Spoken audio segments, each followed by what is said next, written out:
నమస్తే. కుంభరాశి వారికి చూసుకుంటే ఫస్ట్ కుంభరాశి వాళ్ళకి ఏలినాటి శని యొక్క ప్రభావంతో ఎక్కువ బాధపడుతూ ఉన్నారు. అయితే ఏలినాటి శని ఈళ్ళకి ఆహ్, ఎండ్ స్టేజ్‌లో ఉంది. అయితే లాస్టు 100 డేస్ నుంచి ఈళ్ళకి సరిగ్గా పరిస్థితులు బాగాలేదు. ఎందుకంటే శని వక్రించటంతో పాటు. అయితే ఈ మంత్ 30థ్ నుంచి వక్రించిన శని రుజు మార్గంతో మళ్ళా ప్రయాణం చేస్తూ ఉంటారు కాబట్టి చాలా వరకు అప్పటిదాకా ఉన్న ఏలినాటి శని యొక్క ప్రాబ్లమ్స్ పోయి నిదానంగా కొత్త కొత్త అపార్చునిటీస్ వచ్చే అవకాశం ఎక్కువగా ఉంటుంది. ఇంప్రూవ్‌మెంట్ అయితే చాలా చక్కగా ఉండే అవకాశం ఎక్కువగా ఉంటుంది. ఎందుకంటే ఏలినాటి శని వెళ్ళిపోయేటప్పుడు శని యొక్క బాధలు, తీవ్రత నిదానంగా స్లోగా తగ్గుతూ ఉంటాయి. అయితే ఇది ప్యూర్‌లీ ఏలినాటి శని ఉన్న వాళ్ళకి మాత్రమే అప్లై అవుతుంది. అయితే ఏలినాటి శనితో పాటు వాళ్ళకున్న దశాభుక్తి, అంతర్దశలు లేకుంటే వర్ష ఫలం ఇలా కొన్ని కొన్ని పారామీటర్స్‌ని కూడా కన్సిడరేషన్‌లో చేసుకోవడం చాలా ఇంపార్టెంట్. ఈ టైంలో ఇన్ కేస్ ఎవరైనా గనక విపరీతంగా బాధపడుతూ ఉంటే, ఈ కుంభరాశితో పాటు ఇంకా ఇంట్లో ఎవరైనా గనక మీనరాశి, మేషరాశి, ధనుస్సు రాశి, సింహరాశి ఇలా వేరే కాంబినేషన్ వైఫ్ అండ్ హస్బెండ్ ఉన్నా, లేదంటే భార్యాభర్తలు, లేదంటే పిల్లలున్నా గానీ, ఆ ఇంట్లో కొంచెం ఎక్కువగా ప్రాబ్లమ్స్ వచ్చే అవకాశం ఎక్కువగా ఉంటుంది.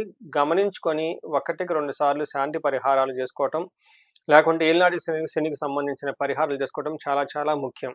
ఇంతే కాకుండా ఇంకెవరైనా సీరియస్‌గా క్రైసిస్ ఏవండీ మేము భరించలేని బాధలున్నాయి అనుకున్న వాళ్ళు గనుక స్క్రీన్ మీద కనిపిస్తున్న నంబర్ ద్వారా మీరు నాకు కనెక్ట్ అవ్వచ్చు. ఇండివిడ్యువల్‌గా జాతకం చూసి శనికి సంబంధించిన సంపూర్ణ శాంతి పూజలు చేపించుకోవటం, దక్షిణకాళి విశేష మంత్ర జపం చేపించుకోవటం ఇవన్నీ చాలా అవసరం. వీటితో పాటు మీ ఇండివిడ్యువల్‌గా ఇంకా దశాభుక్తులు ఏమైనా నడుస్తూ ఉంటే, ఆ గ్రహ శాంతులు ఇవన్నీ చేపించుకోవటం చాలా చాలా మంచిది. ఎందుకంటే మీకు ఏలినాటి శని యొక్క బాధలు స్లోగా బయటకొచ్చే అవకాశం చాలా ఎక్కువగా ఉంది. పర్టిక్యులర్‌గా నవంబర్ 30థ్ తర్వాత. ఈ మంత్ చూసుకుంటే కుంభరాశి వాళ్ళకి ఒక బెస్ట్ మంత్ అని మనం చెప్పుకోవాలి. ఒక్క గురువు మాత్రం వీళ్ళకి 6వ స్థానంలో ఉండటంతోటి కొంచెం సడెన్‌గా ఫైనాన్షియల్ ప్రాబ్లమ్స్ అన్‌ఎక్స్‌పెక్టెడ్‌గా ఫైనాన్షియల్‌లో సంబంధించిన వ్యవహారాల్లో ఇబ్బందులు పడే అవకాశం ఎక్కువగా ఉంటుంది. బట్ అదర్‌వైజ్ ఈ మంత్ అంతా ఒక బెస్ట్ మంత్ కుంభరాశి వాళ్ళకని మనం చెప్పుకోవాలి. కుంభరాశి వాళ్ళు గనుక చూసుకుంటే ఇందులో ధనిష్ట 3, 4 పాదాలు, శతభిషం 1, 2, 3, 4 పాదాలు, తర్వాత ఇందులో పూర్వ భాద్ర 1, 2, 3 పాదాలంతా మన కుంభరాశిలో ఉంటారు. పేరు బలం గనుక చూసుకుంటే ఈ తెలుగు రాష్ట్రాల్లో చాలా ఎక్కువగా ఉండే పేర్లు అంతా కుంభరాశిలోనే ఉంటారు. ఇందులో గా, గు, గే, గో, సా, సి, సే, సో, ద అన్న లెటర్స్ అంతా ఇందులోనే ఉంటారు. మనకు చాలా పాపులర్ పేర్లు సునీత, సురేషు లేకుంటే సీను, శేషు, గోపాల్ ఇలా చాలా పేర్లంతా మనకి కుంభరాశిలోనే ఉంటారు. చాలా చాలా పాపులర్ పేర్లంతా కూడా మనకి ఇందులోనే ఉంటారు. అయితే ఈ మాసంలో 5 గ్రహాల యొక్క చేంజెస్ ఉన్నాయి. అందులో ఒక గురువు మాత్రం ద్వారా కొంచెం శత్రు బాధలు పెరిగే అవకాశం ఎక్కువగా ఉంటుంది. ఎందుకంటే ఇప్పటిదాకా మీకు 5వ స్థానంలో ఉన్న గురువు చాలా చక్కగా ధనం విషయంలోనూ, ప్రేమ వ్యవహారాల్లోనూ, లేదంటే పెద్ద పెద్ద స్ట్రాటజీలు ఫ్రేమ్ చేయాలనుకున్న విషయాల్లో చాలా అనుకూలంగా ఉంది. అయితే గురువు టెంపరరీగా వీళ్ళకి 6వ స్థానంలో ఉండటంతోటి శత్రువుల బాధలు పెరిగే అవకాశం ఉంటుంది. బట్ మిగతా గ్రహాలు గనక చూసుకుంటే సూర్యుడు కానీ, కుజుడు కానీ, బుధుడు గానీ, శుక్రుడు గానీ చాలా అనుకూలంగా ఉన్నారు. ఒక బెస్ట్ మంత్ అని మనం చెప్పుకోవచ్చు. హోప్‌ఫుల్లీ ఈ మంత్ ఎండ్ తర్వాత ఇంకా ఇంకా చాలా బాగుండి అక్కడి నుంచి స్లోగా మీకు ఏలినాటి ప్రభావం తగ్గే అవకాశం చాలా ఉంటుంది. ఇందులో ఫస్ట్ ఈళ్ళకి మనకి సంస్కృతంలో సూక్ష్మ గోచరం, లఘు గోచరం కాన్సెప్ట్ ప్రకారం గనక చూసుకుంటే ఈళ్ళకి క్రియాఫలం, శుచం, శేషశౌక్యం, స్త్రీ సుఖాప్తి అని మనకి సంస్కృతంలో చెప్తారు. దాని మీనింగ్ ఏంటంటే క్రియాఫలం ఏదైనా గనక పని చేస్తే అందులో చక్కగా మీకు రిజల్ట్ వచ్చే అవకాశం ఉంటుంది. ఆహ్, శేష సౌఖ్యం ఆల్ రౌండ్ ప్రాస్పెరిటీ ఉంటుంది. తర్వాత స్త్రీల ద్వారా లేదంటే స్త్రీలైతే జెంట్స్ ద్వారా ఒక మంచి కోఆర్డినేషన్, కోఆపరేషన్, సపోర్ట్ వచ్చి ఆల్ రౌండ్ ప్రాస్పెరిటీ ఉండే అవకాశం ఎక్కువ ఉంటుంది. అయితే 10థ్ హౌస్‌లో హ్మ్, కుజుడు ఉండటంతోటి ప్రొఫెషన్ మ్యాటర్స్‌లో కొంచెము ఏమంటారు ఎక్కువగా హెక్టిక్‌గా తిరిగే అవకాశం ఎక్కువ ఉంటుంది. కొంచెము ఏమంటారు చాలా బిజీగా గడపాల్సిన టైం ఎక్కువగా ఉంటుంది. ఒక్కోసారి భోజనానికి కూడా మీకు తినటానికి టైం లేకుండా ఉండే అవకాశం ఎక్కువుంటుంది. మనకి ఒక్కొక్క గ్రామం ప్రకారం చూసుకుంటే సూర్యుడు మనకి 10థ్ హౌస్‌లో ఉండటంతో ఏం చెప్తారంటే ఇదొక మంచి పొజిషన్. పర్టిక్యులర్‌గా ఎంప్లాయీస్‌కి ఎవరైతే ఉన్నారో వాళ్ళకి చాలా అనుకూలంగా ఉంటుంది. గవర్నమెంట్ రిలేటెడ్ అనుకూలంగా ఉంటుంది. టాక్స్‌లు ఇలాంటి ఏదైనా గనక హై అఫీషియల్స్‌తో గనక గవర్నమెంట్ అఫీషియల్స్‌తో పొలిటీషియన్స్ ఎవరైనా ఉంటే వాళ్ళ పై అధికారులతో వాళ్ళతో కంటే లేదంటే వాళ్ళ పైన ఉన్న నాయకుల దగ్గర నుంచి మంచి ఒక సానుకూలమైన వాతావరణం వీళ్ళకుండే అవకాశం చాలా చాలా ఎక్కువగా ఉంటుంది. ఇందులో మనకి 10థ్ హౌస్‌లో సూర్యుడు ఉంటే ఏంటి బెనిఫిట్ అంటే వీళ్ళకి అర్ధసిద్ధి, సదా ఆరోగ్యం, బంధుమిత్ర సమాగమః, రాజదర్శన, సుసల్లాపౌ, సుసౌఖ్యం, దశమే రవి అంటారు సంస్కృతంలో. దీని మీనింగ్ ఏంటంటే అర్ధసిద్ధి. ఈ టైంలో వీళ్ళకి ధన ప్రవాహం వచ్చేస్తుంది. సదా ఆరోగ్యం, ఆరోగ్యం చాలా బాగుంటుంది. బంధుమిత్రులతో చక్కగా కలిసేసి మంచిగా హెల్తీ డిస్కషన్ చేస్తూ ఉంటారు. రాజదర్శనం, సుసల్లాపు ఈ టైంలో అఫీషియల్స్‌ని కలవటము, గవర్నమెంట్ అఫీషియల్స్‌ని కలవటము, లేదంటే మీ బాస్ ఎవరైనా ఉంటే వాళ్ళని కలవటము, వాళ్ళకేమన్నా ప్రాబ్లమ్స్ ఉంటే ఆ ప్రాబ్లమ్స్, మీకేదైనా ప్రాబ్లమ్స్ ఉంటే వాళ్ళకి చెప్పుకొని వాళ్ళ దగ్గర నుంచి సానుకూలమైన స్పందన, రెస్పాన్స్ తెప్పించుకునే అవకాశం చాలా ఎక్కువగా ఉంటుంది. సౌఖ్యంగా ఉంటారు ఓవరాల్‌గా గనక చూసుకుంటే. సౌఖ్యంగా ఉంటారు. మంచి సౌఖ్యంగా ఉంటారు. అయితే ఈ టైంలో ఒక చిన్న విషయంలో మీరు కొంచెం కేర్‌ఫుల్‌గా ఉండాలి. ఇంటికి సంబంధించిన వ్యవహారాల్లో వాహనాలు కానివ్వండి, ఇంట్లో ఉన్న వస్తువులతో కానివ్వండి, లేదంటే మదర్ రిలేటెడ్ కానీ కొంచెం అసౌకర్యానికి గురై ఇబ్బంది పడే అవకాశం ఎక్కువుంటుంది ఈ రాశి వాళ్ళు. అయితే కుజుడు 10థ్ హౌస్‌లో ఉండటంతో అగైన్ ఇది కొంచెం కుజుడు ఇబ్బంది పెట్టే పొజిషన్‌లో ఉంటారు. మనకేం చెప్తారంటే నిత్య క్లేశం, సదా వ్యాధి, సదా భోజన దుర్బలం, సదా సంచార ఉద్యోగం. అంటే 10థ్ ఇంట్లో కుజుడు ఉండటంతోటి ప్రొఫెషన్ మ్యాటర్స్‌లో కొంచెం ఇబ్బంది పడే అవకాశం ఎక్కువగా ఉంటుంది. అంటే సరిగ్గా అటు ఇటు ఏమంటారు ఉరుకులు పరుగులతో ఉంటుంది వ్యవహారం. టయానికి భోజనం చేయకుండా ఇబ్బంది పడే అవకాశం ఎక్కువ ఉంటుందని గమనించుకోవాలి.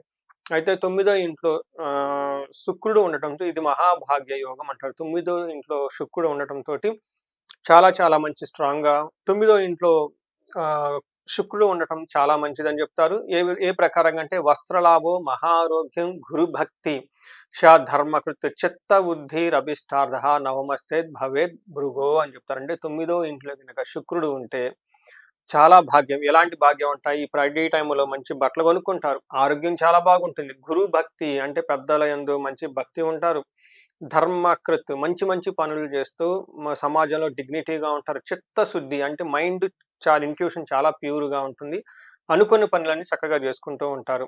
ఈ టైంలో ఇంకా లవ్, రొమాన్స్ ఇట్లాంటి విషయంలో ఫారిన్ ట్రావెల్ చేయాలనుకున్న వాళ్ళకి ఫారిన్ వేరే కంట్రీస్ లాంగ్ వెకేషన్‌కెళ్ళటానికి ఇలాంటి విషయాల్లో ఈ రాశి వాళ్ళకి చాలా అనుకూలంగా ఉంటుంది. ఒక రకంగా చెప్పాలంటే ఒక బెస్ట్ టైమ్‌లో ఈ కుంభరాశి వాళ్ళు ఉంటున్నారని మనం గమనించుకోవాలి. అయితే ఇప్పుడు మనకి నక్షత్రం ప్రకారం ఎలా ఉందో మనం చూసుకునే ముందు ఈ నక్షత్రాలు ధనిష్ట, శతభిషం, పూర్వభాద్ర 3 నక్షత్రాలు ఇందులో ఉంటాయి. ఇందులో మనకి అంగగోచారం అన్న ఒక కాన్సెప్ట్ మనకు జ్యోతిష శాస్త్రం వివరించడం జరిగింది. దీని ప్రకారం ధనిష్ట నక్షత్రం వాళ్ళకి వస్త్రలాభం ఉంటుంది. పరవాసం అంటే ఫారిన్‌లో స్టే చేయటం, అవుట్ స్టేషన్‌కెళ్ళటం అవకాశం ఎక్కువుంటుంది. క్షేమంగా ఉంటారు. బట్ హెల్త్ కాంప్లికేషన్స్ ఉండే అవకాశం గూడా ఉంటుంది. శతభిష నక్షత్రం వాళ్ళకి వస్త్రలాభం ఉంటుంది, పరవాసం ఉంటుంది, క్షేమంగా ఉంటారు. అయితే వీళ్ళకి దరిద్రము, దేహపీడనము, అతి భయము అని చూపిస్తుంది. అంటే ఫైనాన్షియల్‌గా క్రైసిస్ ఎక్కువగా ఫీల్ అయ్యి ఆహ్, హెల్త్ కాంప్లికేషన్స్ ఉండి అతిగా భయపడే అవకాశం ఎక్కువగా ఉంటుంది. పర్టిక్యులర్‌గా మీకున్న టాలెంట్ మీ మీద మీకు కాన్ఫిడెన్స్ తక్కువయ్యేసి ఇబ్బంది పడే అవకాశం ఎక్కువుంటుంది. నెక్స్ట్ పూర్వభాద్ర నక్షత్రం వాళ్ళకి వీళ్ళకి వస్త్రలాభము, పరవాసము పాజిటివ్‌గా ఉంటే నెగెటివ్ సైడ్ వీళ్ళకి ఎక్కువగా ఉన్న ఈ నక్షత్రం వాళ్ళకి దరిద్రము, దేహపీడనము, రోగము, అతి భయము ఎక్కువగా చూపిస్తుంది. అంటే వీళ్ళకి కొంచెం నెగెటివ్‌గా ఈ నక్షత్రం వాళ్ళకి ఎక్కువగా ఉంది. భయపడే అవకాశం ఎక్కువగా ఉంటుంది. అనుకున్న పని ఫైనాన్షియల్ క్రైసిస్ వచ్చే అవకాశం ఎక్కువగా ఉంటుంది. ఫారిన్‌లో ఉండే అవకాశం, హెల్త్ కూడా కొంచెం జాగ్రత్తగా ఉండటం చాలా ఇంపార్టెంట్. సో, అన్ని నక్షత్రాలకు కొంచెం పూర్వభాద్ర నక్షత్రం వాళ్ళు కొంచెం కేర్‌ఫుల్‌గా ఉండటం ఎంతైనా అవసరం. స్వాతి పూర్వభాద్ర నక్షత్రంలో అగైన్ కేతు యొక్క ప్రభావం ఉండటంతోటి ఈళ్ళకి కొంచెం మెంటల్‌గా టెన్షన్‌లు ఎక్కువ ఉండే అవకాశం ఎక్కువుంటుంది ఈ రాశి వాళ్ళకి. సో, చూసుకుంటే ఓవరాల్‌గా ఎవరికైనా హెల్త్ కాంప్లికేషన్స్ పర్టిక్యులర్‌గా హార్ట్ రిలేటెడ్ ప్రాబ్లమ్స్ ఎవరైనా ఉంటే వాళ్ళకి డైట్ అంతా చేంజ్ చేసుకోండి. కొంచెం వాకింగ్ అవన్నీ చేస్తూ నైట్ టైమ్ ఆయిలీ ఫుడ్ అంతా అవాయిడ్ చేసి వీలైనంత వరకు చాలా సింపుల్ ఫుడ్ తినటం ప్రాక్టీస్ చేయండి ఈ టైంలో. ఎందుకంటే health complication particular heart patients ఉన్నవాళ్ళు కొంచెం జాగ్రత్తగా ఉండటం ఈ టైంలో చాలా చాలా ఇంపార్టెంట్. సో, ఎక్కువగా గనుక మనం గమనించుకుంటే ఆల్‌మోస్ట్ ఒక 75-80% చాలా బాగుంది ఈ రాశి వాళ్ళకి. ఆహ్, ఈ మంత్ 30థ్ తర్వాత ఇంకా బాగుండే అవకాశం ఎక్కువగా ఉంటుంది. సో, ఈ రాశి వాళ్ళు పరిహారాలు గనుక చూసుకుంటే శనికి సంపూర్ణ శాంతి పూజలు చేపించుకోవడం చాలా ఇంపార్టెంట్. దక్షిణ కాళీ మంత్ర జపాన్ని జపించుకోవటం ఇంకా చాలా చాలా ఇంపార్టెంట్. ఇవి కాకుండా శని పాశుపత అభిషేకం చేపించుకోవటం, శని పిప్పలాదం స్తోత్రం చదువుకోవటం, శనికి తైలాభిషేకం చేయటం చాలా ఇంపార్టెంట్. ఇంకా ఎవరైనా గనక విపరీతంగా ధనానికి ఇబ్బంది పడుతుంటే స్వర్ణలక్ష్మి విశేష హోమం చేపించుకోవటం, లేదా వీళ్ళకి కుబేర పాశుపత అభిషేకం చేపించుకోవటం చాలా ముఖ్యము. ఎవరైనా గనక జాబ్‌లో ఇబ్బంది పడుతుంటే ఇంటర్వ్యూలు అటెండ్ అయ్యి సరిగ్గా టయానికి జాబులు రాకపోతుంటే ఆదిత్య హృదయ స్తోత్రం చదువుకోవటము. వీటితో పాటు వీళ్ళు మన్యు పాశుపత అభిషేకం చేపించుకున్నా గానీ అనుకున్న పనులు త్వరలో అభివృద్ధి వచ్చి ముందుకొచ్చే అవకాశం ఎక్కువగా ఉంటుంది. సో, ఈ ప్రకారం మీకు ఈ కుంభరాశి వాళ్ళకి ఏదైనా గనుక ఇండివిడ్యువల్‌గా ప్రాబ్లమ్స్ ఇంకా ఉంటే, భార్యాభర్తల మధ్య ఇష్యూస్ కానివ్వండి, లేదంటే జాబ్‌లో గ్రోత్ కానివ్వండి, లేదంటే హెల్త్ కాంప్లికేషన్స్, ఒకసారి స్క్రీన్ మీద కనిపిస్తున్న నంబర్‌కి కనెక్ట్ అయితే హారోస్కోప్ ఇండివిడ్యువల్‌గా అనాలిసిస్ చేపించుకొని, ఎక్కడెక్కడ లోపాలున్నాయో తగు పరిహారాలు గనుక చేసుకుంటే లైఫ్ పదింతలు ముందుకెళ్ళే అవకాశం చాలా ఎక్కువగా ఉంటుంది. ఈ రాశి వాళ్ళంతా అష్టైశ్వర్యాలతోటి, భోగభాగ్యాలతో ఉండాలని జెప్పేసి, ఏలినాటి శని నడుస్తున్న శని యొక్క పీడల నుంచి చాలా త్వరగా విముక్తి రావాలని జెప్పేసి నేను కోరుకుంటున్నాను. నమస్తే.